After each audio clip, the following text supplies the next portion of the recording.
श्रीराम। परमपवित्र भगवा ध्वज, भारत माता आणि माझ्या समोर सगळे बसलेले सर्व ज्येष्ठ श्रेष्ठ हिंदुत्ववादी कार्यकर्ते, आज आपण इथे सगळे कशासाठी आलोय हे साधारण सगळ्यांच्या डोक्यात एक संकल्पना पेरलेलीच आहे। त्याला विस्तृतपणे मी थोडंसं सांगतो। अशी जबाबदारी मला संयोजकांनी दिली आहे।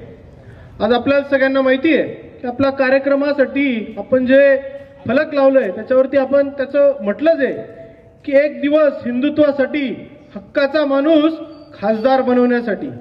होय, आजचा दिवस मी तुमच्या सगळ्यांसमोर म्हणतो की आज आपण ही जी निवडक सगळ्या मोजक्या जमिनीशी जुडलेल्या या पक्क्या कार्यकर्त्यांची ही छोटीखानी जी बैठक लावली, त्याचं स्वरूपच असं आहे की येणाऱ्या 2024च्या लोकसभेची दिशा दशा ठरवण्यासाठी हिची बैठक आहे।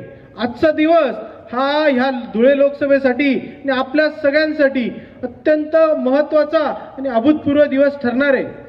येणाऱ्या काळातली दिशा ठरवण्यासाठीची ही धुळे लोकसभेतली पहिलीच बैठक म्हटलं तरी काय हरकत होणार नाही। का बरं ही बैठक घ्यावी वाटली आणि का याची दिशा या लोकसभेची ठरवावी वाटली?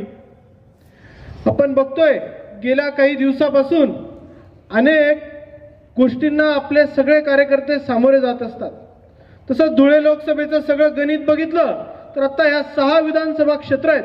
ह्या 6 विधानसभा क्षेत्रांमध्ये 2 भाजपाचे, एक काँग्रेसचा, एक शिवसेनेचा आणि एक MIM पक्षाचा इथून आमदार आहे।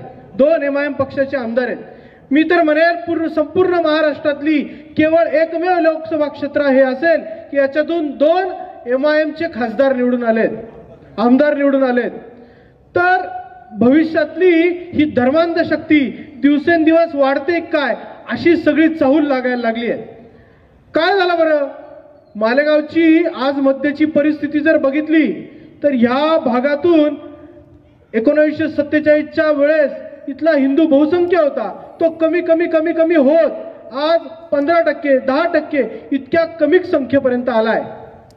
मग आपण सगळे म्हणतो धुळे लोकसभेसाठी रस्ते, गटार, मीटर, वॉटर या सगळ्या समस्या आहेतच, परंतु धर्मांध शक्तीचं दिवसेंदिवस वाढणं हे अत्यंत मोठं आणि क्रमांक 1चं आपल्या सगळ्यांच्या समोरची ही समस्या आहे। याच्या समस्येची जाण कुठेतरी व्हायला लागली। भविष्यामध्ये संभाजीनगर सारखं पॅटर्न राबवायचे काय अशी काही लोकांची मनशक्ती अकोल्याच्या सभेमध्ये त्यांनी दाखवली। त्यांनी म्हटलं की आम्हाला संभाजीनगर सारखंच मालेगावात करायचंय, अकोल्याला करायचंय, मुंबईतल्या एका लोकसभा क्षेत्रात करायचंय। असं जर सगळं झालं तर इतके दिवस जे आपण सोचतोय ते भविष्यात सुद्धा याची दिवसेंदिवस वाढ होतच जाईल अशी परिस्थिती आपल्या सगळ्यांसमोर आली आहे। काय झालं बरं? मोठ्या प्रमाणामध्ये गोमातीची कत्तल राजरोसपणे चालली आहेत। मोठमोठे कारखाने इकडे उभे राहत आहेत। यांना अटकाव करणारा या बेकायदेशीर कत्तलखान्यांना कुणी नाहीये। इथे मोठ्या प्रमाणामध्ये आत्ताच बघितलं की 300 कोटीचा मोठा घोटाळा लँड जिहादचा सगळा उघडकीस आला, तरी सुद्धा कुणी बोलायला तयार नाही। एवढंच झालं का? आत्ताच आपण बघितली की इलेक्ट्रिक जिहाद नावाची नवीनच संकल्पना, याच्या माध्यमातून आर्थिक जिहाद हा सगळा चाललाय। ह्या टप्प्याटप्प्याने होत असलेल्या ह्या सगळ्या परिस्थिती, या परिस्थितींमध्ये बदल करणारा, यातून मार्ग काढणारा आणि ह्या धुळे लोकसभेची क्रमांक 1ची गरज असलेला हिंदुत्व आणि हिंदुत्वाचे रक्षण ही समस्या आपल्या सगळ्यांसमोर उभी राहिली आहे। याला सोडवण्यासाठी म्हणून ही आज विचार मंथन करायची बैठक ठेवली। हा सगळा विचार करायला लागलो तर धुळे लोकसभा म्हटलं की हिंदुत्व म्हटलं की याला तोडीस तोड उत्तर देणारा लोकसभेचा उमेदवार असला पाहिजे, असं सगळं आलं। मग एक एक तात्पडती करायला लागलो। तर धुळे लोकसभा म्हणजे भाजपाचा मोठा कायमस्वरूपीचा मोठा गड। मग ह्या सगळ्या रचनेमध्ये या सगळ्यांना तोडीस तोड देणारा, याला उत्तर देणारा आणि या प्रश्नांची समस्येचं निराकरण करणारा एक चेहरा आपल्या समोर सगळ्यांसमोर यायला लागला। अनेकांचे जसे मेसेज फिरायला लागले, तसे निरोप जायला लागले आणि याला कुठेतरी वाचा फोडली पाहिजे, याला बोललं गेलं पाहिजे, ही मनामधली भाव सगळ्यांचा आज इथे प्रकर्षाने मांडायला सुरुवात इथून झाली आहे। म्हणून मी म्हणतो आजचा दिवस हा ऐतिहासिक ठरणार आहे। मग असं नाव समोर आलं की कोण आहे असा की ज्याने अविरत 40-50 वर्ष हा सगळा संघर्ष केलाय. वयाच्या 90व्या वर्षापासून संघाचे स्वयंसेवक असलेला असं कोणीतरी व्यक्ती आहे की जो अखंडपणे काम करतोय. आतापर्यंत 20,000च्या वर धर्मांतरित झालेल्या, बळजबरीने धर्मांतरित झालेल्या अशा सगळ्यांना, त्याहून अधिक संख्येने असलेल्या सगळ्या लोकांची घरवापसी ज्या व्यक्तीने केली आहे. अनेक गोमातेच्या कत्तली ज्या होत आहेत त्या थांबवण्यासाठी प्रयत्न केलाय. अनेक लवजियाच्या ज्या बळी पडलेल्या ज्या आपल्या ताई आहेत, ज्या माता भगिनी आहेत, यांच्या सगळ्यांचं पुनर्संगोपन केलंय.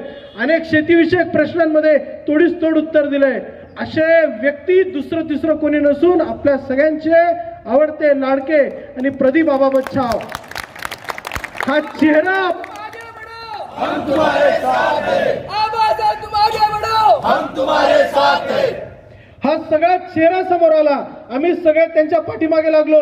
त्यांना सांगितलं, आबासाहेब आता थांबायचं नाही. आता किती दिवस आपण या सगळ्या संघर्षाला पाठीमागून उत्तर देणार? आता पुढे येऊन आपण सगळ्यांनी उत्तर दिलं पाहिजे. म्हणून सगळ्यांनी निश्चय केला. अशी छोटेखानी कार्यकर्त्यांची बैठक ठेवायचं ठरलं. याच्यातून आपण दिशा ठरवणार.